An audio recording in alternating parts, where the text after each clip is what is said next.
ರಾಮಾಯ ರಾಮಭದ್ರಾಯ ರಾಮಚಂದ್ರಾಯ ವೇಧಸೆ ರಘುನಾಥಾಯ ನಾಥಾಯ ಸೀತಾಯೇ ಪಥಯೇ ನಮಃ. ನಮಸ್ತೆ. ಒಮ್ಮೆ ಶಿವ ಕೈಲಾಸದಲ್ಲಿ ಆದಿಶಕ್ತಿ ಜಗನ್ಮಾತೆ ಪಾರ್ವತಿಯನ್ನ ಊಟಕ್ಕಾಗಿ ಕಾಯ್ತಾ ಕುಳಿತಿರ್ತಾನೆ. ಪಾರ್ವತಿ, ನಾನು ವಿಷ್ಣು ಸಹಸ್ರನಾಮ ಜಪಿಸಿ ಬರಬೇಕು, ಹಾಗಾಗಿ ಸ್ವಲ್ಪ ತಡವಾಗತ್ತೆ ಅಂತ ಹೇಳ್ತಾಳೆ.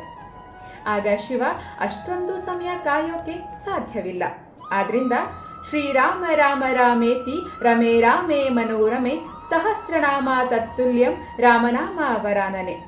ಈ ಒಂದು ಮಂತ್ರವನ್ನ ಜಪಿಸೋದ್ರಿಂದ ವಿಷ್ಣು ಸಹಸ್ರನಾಮ ಪಠನಕ್ಕೆ ಸಮಾನವಾದ ಫಲಿತಾಂಶವನ್ನ ಈ ಮಂತ್ರ ನೀಡುತ್ತೆ ಅಂತ ಹೇಳ್ತಾನೆ. ವಿಷ್ಣುವಿನ ದಶಾವತಾರಗಳಲ್ಲಿ 7ನೇ ಅವತಾರ ಶ್ರೀರಾಮನದ್ದು. ಈ ಶ್ರೀರಾಮನ ಮಂತ್ರವನ್ನ ದಿನದಲ್ಲಿ 3 ಬಾರಿ ಹೇಳಬೇಕು. ಇದು ತುಂಬಾ ಸುಲಭ ಹಾಗೂ ಸರಳವಾಗಿದೆ. ಪ್ರತಿಯೊಬ್ಬರೂ ಈ ಮಂತ್ರವನ್ನ ಹೇಳಬಹುದು.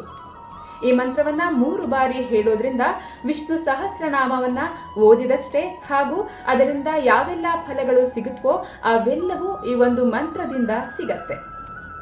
ಮತ್ತೆ ಸಿಗೋಣ. ಧನ್ಯವಾದಗಳು.